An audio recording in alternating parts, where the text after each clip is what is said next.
बिस्मिल्लाहिर्रहमानिर्रहीम। अस्सलामुअलैकुम। मैं हूं आपका ट्यूटर ज़ीशान अशरफ और आप देख रहे हैं हमारा YouTube channel tutor Zeeshan online. उम्मीद है कि आप सब लोग खैरियत से हों। शुरू करते हैं आज का लेक्चर। फंक्टर्स इन एसटीएल। एसटीएल के अंदर फंक्टर्स। इस लेक्चर के अंदर मैं आपको फंक्टर्स के मुतालिक तफसील के साथ बताऊंगा कि एसटीएल के अंदर फंक्टर्स क्या रोल परफॉर्म करते हैं, इनको किस तरह से कॉल करते हैं और एक छोटी सी प्रैक्टिकल एग्जांपल के साथ फंक्टर्स को इंप्लीमेंट करूंगा। A function take only one argument value. एक फंक्शन एक आर्गुमेंट के अंदर एक वैल्यू को ही पास करता है। एक आर्गुमेंट के अंदर एक से ज्यादा वैल्यूज पास नहीं होती। We would like to pass multiple to function but we can not as it accept only one parameter value. Function के अंदर अगर हम एक से ज्यादा वैल्यूज को पास करना चाहते हैं तो ये उसको एक्सेप्ट नहीं करता। उसके अंदर एक ही वैल्यू को सेंड किया जाता है। लेकिन अगर एक से ज्यादा वैल्यूज एक फंक्शन के अंदर पास करनी हो तो उसका सोल्यूशन फंक्टर्स के अंदर है। The solution is functors. Functors के साथ एक फंक्शन के अंदर एक से ज्यादा वैल्यूज को एज अ आर्गुमेंट पास किया जा सकता है। A functor or function object is a C++ class that acts like a function. Functor एक C++ की क्लास है जो एक्ट करेगी एक फंक्शन के तौर पे। To create a functor we create an object that overload the operator parenthesis. Functor को बनाने के लिए C++ के अंदर क्लास के अंदर पैरेंथेसिस ऑपरेटर को ओवरलोड करेंगे और एक ऑब्जेक्ट को क्रिएट करेंगे जो पैरेंथेसिस ऑपरेटर को ओवरलोड कर रहा होगा। तो ऑब्जेक्ट को कॉल करेंगे फंक्शन के अंदर एज अ पैरामीटर। फंक्टर्स को समझने के लिए इसकी प्रैक्टिकल एग्जांपल को देखते हैं। प्रैक्टिस प्रॉब्लम है जिसके अंदर फंक्टर को इंप्लीमेंट करना है। प्रॉब्लम ये है, write a program in C++ to implement functor. Call function of the class in another function just like an argument. C++ के अंदर एक प्रोग्राम बनाए जिसके अंदर फंक्टर को इंप्लीमेंट करें। क्लास के अंदर पैरेंथेसिस ऑपरेटर को ओवरलोड करेंगे और उसको एज अ फंक्शन के तौर पे एक दूसरे फंक्शन के अंदर कॉल करेंगे एज अ आर्गुमेंट जिसके अंदर मल्टीपल वैल्यूज को पास करेंगे। Define a class. क्लास को डिफाइन करेंगे। ओवरलोड पैरेंथेसिस ऑपरेटर, उसके अंदर पैरेंथेसिस ऑपरेटर को ओवरलोड करेंगे जिसके अंदर इंटीजर टाइप का एक वेरिएबल करेंगे। जो वैल्यू पास होगी वो उसको असाइन करेंगे। Call the function as an argument in another function. Function को किसी दूसरे फंक्शन के अंदर एज आर्गुमेंट पास करेंगे। C++ के अंदर ये किस तरह से परफॉर्म होगा आइए देखते हैं। ये हम डेव C++ के अंदर मौजूद हैं।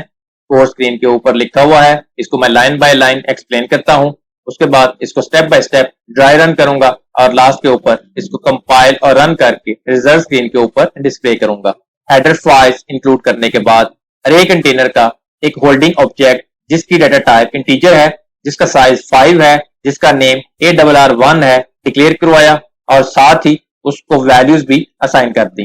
उसके बाद अरे क्लास का एक और होल्डिंग ऑब्जेक्ट जिसकी डाटा टाइप इंटीजर है, जिसका साइज 5 है, मेमोरी के अंदर डिक्लेयर करवाया। दोनों होल्डिंग ऑब्जेक्ट का साइज इक्वल है। अरे 2 कंटेनर के अंदर अरे 1 की वैल्यूज को कॉपी करेंगे। ग्लोबली अरे क्लास के दोनों कंटेनर्स को डिक्लेयर किया। क्लास के कीवर्ड के साथ माई क्लास को डिफाइन किया। क्लास को स्टार्ट किया प्राइवेटली। इंटीजर डेटा टाइप का एक वेरिएबल आई मेमोरी के अंदर डिक्लेयर करवाया।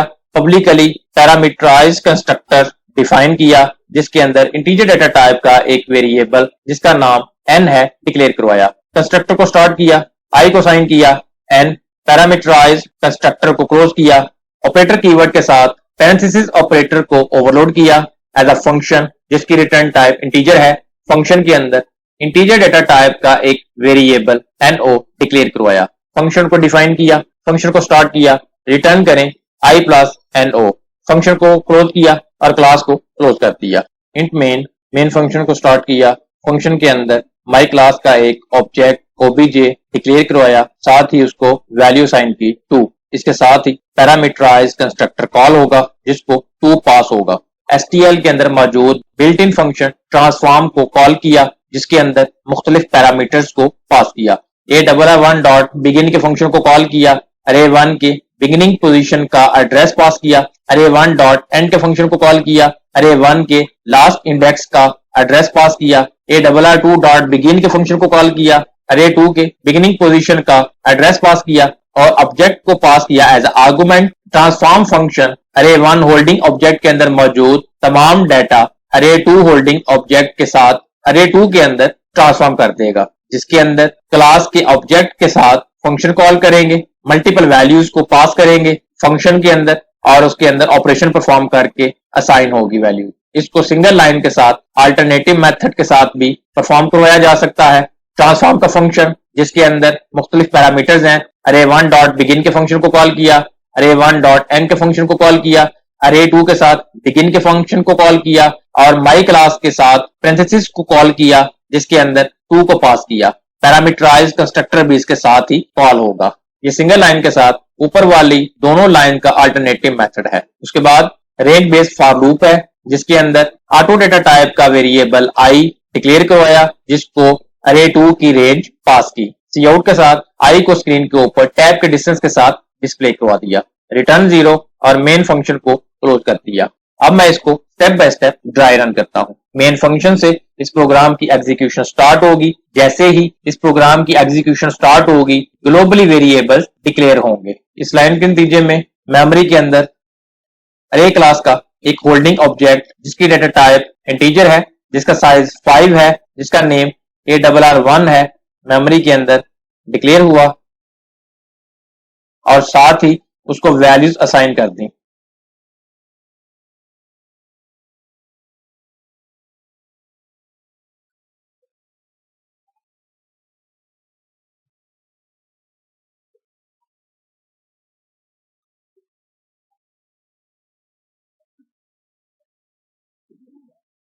उसके बाद अरे क्लास का एक होल्डिंग ऑब्जेक्ट जिसका नाम ARR2 है,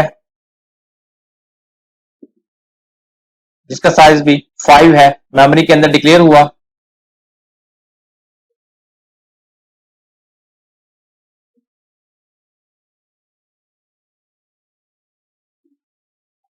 उसके बाद माई क्लास का एक ऑब्जेक्ट OBJ मेमोरी के अंदर डिक्लेयर हुआ,